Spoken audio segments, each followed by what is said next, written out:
उनके प्रति जो श्रद्धा का हमारा भाव और जिस तरह से वो मानते थे, इसको हम कभी जीवन में नहीं भूल सकते। नमस्कार, एक न्यूज़ 24 देख रहे हैं आप और मैं हूं आपके साथ श्वेता।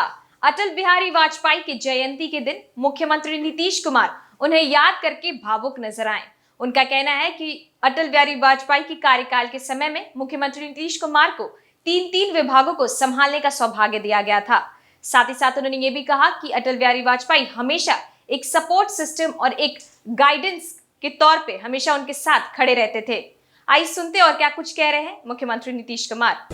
आप जानते ही हैं कि सरदार अटल बिहारी वाजपेयी जी के नेतृत्व में काम करने का मौका मिला और जिस प्रकार से देश के विकास के लिए उन्होंने काम किया और जो कुछ भी हमारा अपना अनुभव है, एक एमपी के रूप में भी जो उनका हम देखते रहते थे, उनकी बात सुनते रहते थे और बाद में जब हम लोग उनके साथ हो गए और जो सरकार बनी और जिस तरह से काम हुआ पूरे देश भर के विकास के लिए, हम कभी भूल सकते हैं। और कितना वो मानते थे, हमको 3 तरह के विभाग को सौंपा और एक एक तरह से जो काम करवाए और जिस तरह से जो कुछ भी प्रस्ताव रहता था हमारा, उसको एक एक चीज़ को मानते थे और कितना ज़्यादा प्रेम के साथ सब कुछ कराते थे। तो हम कभी उनके प्रति जो श्रद्धा का हमारा भाव और जिस तरह से वो मानते थे, इसको हम कभी जीवन में नहीं भूल सकते।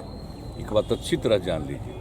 इसीलिए यहाँ पर हम लोगों ने उनके जन्म दिवस के अवसर पर सरकारी समारोह का निर्णय ले लिया और यहाँ पर हो रहा है। बहुत राहुल अच्छे गांधी की यात्रा है, दिल्ली पहुँच गई है, कई तरह की बात वो कर रहे हैं। हम बीजेपी नहीं, हमको नहीं पता कोरोना के लिए कितना तैयार है? कोरोना वाले देखिए हो रहा है क्या कि अब हम लोगों के यहाँ तो 0 पर पहुँच गया, लेकिन हम लोग जांच एकदम कंटिन्यूअस करवा रहे हैं। समझ लीजिए 20 जब से शुरू हुआ है तो बिहार में एकदम अलर्टनेस रहा है और बिल्कुल जांच भी कराते हैं, टीकाकरण भी कराते हैं। जब कभी कुछ हुआ तो लोगों के इलाज का भी प्रबंध किया गया।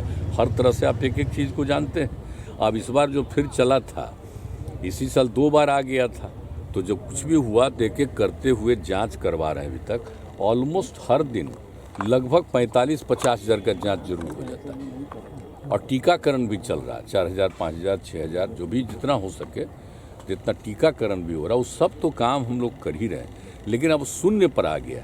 लेकिन खैर इसको मान करके नहीं चलना, कहीं दूसरी जगह शुरू हो गया और केंद्र भी अलर्ट कर रहा है और एक एक चारों तरफ से जानकारी मिल ही गई है, तो इस पर तो हमेशा अलर्ट रहना। और इसके लिए हम लोगों ने कल भी बातचीत कर दी है कि हर जगह पूरे तौर पर और जितना भी हम लोगों ने जो काम किया है, एक एक तरह का हॉस्पिटल से लेके एक चीज़ को देखिए। अब बाहर से जब आता है तो उसके जांच का हम लोगों को प्रबंध रखना चाहिए। यात्रा पे अभी तो बहुत अच्छा यात्रा पे निकलने वाले हैं। लूप हॉल आ रहा है। बीएसएससी का पेपर भी, क्या चीज़ का एग्जामिनेशन का, बीएसएससी का जो पेपर हुआ था, कर्मचारी चयन आयोग का जो पेपर लीक का मामला सामने आया, नहीं तू तो जांच कर रहा हो, तो बहुत ठीक से जांच कर रहा है, वो कर रहा है जांच। जो बात आई थी वो बीच में कहीं से कोई समय का 1 घंटा के बाद का कुछ हुआ, पूरे तौर पर जांच कर रहा है। वो जैसे ही हमने देखा था तुरंत हमने कहा था कि उसको पूरे तौर पर देखिए, तो दिख रहा है बहुत अच्छे। तो आपने सुना क्या कुछ कह रहे थे मुख्यमंत्री नीतीश कुमार। उनका कहना है कि अटल बिहारी वाजपेयी नीतीश कुमार को खूब मानते थे और हमेशा उनके साथ खड़े रहते थे। साथ ही साथ बता दें कि कोरोना के सवाल पूछने पर उन्होंने बताया कि जगह जगह पे जांच हो रही है, इसलिए लोगों को सतर्क रहने की जरूरत है। ऐसे तमाम अपडेट्स के लिए जुड़े रहिए हमारे साथ। अगर आपने हमें यूट्यूब चैनल पे सब्सक्राइब नहीं किया तो आज ही करें। साथ ही साथ हमारे फेसबुक पेज को फॉलो और शेयर करना ना भूलें। धन्यवाद।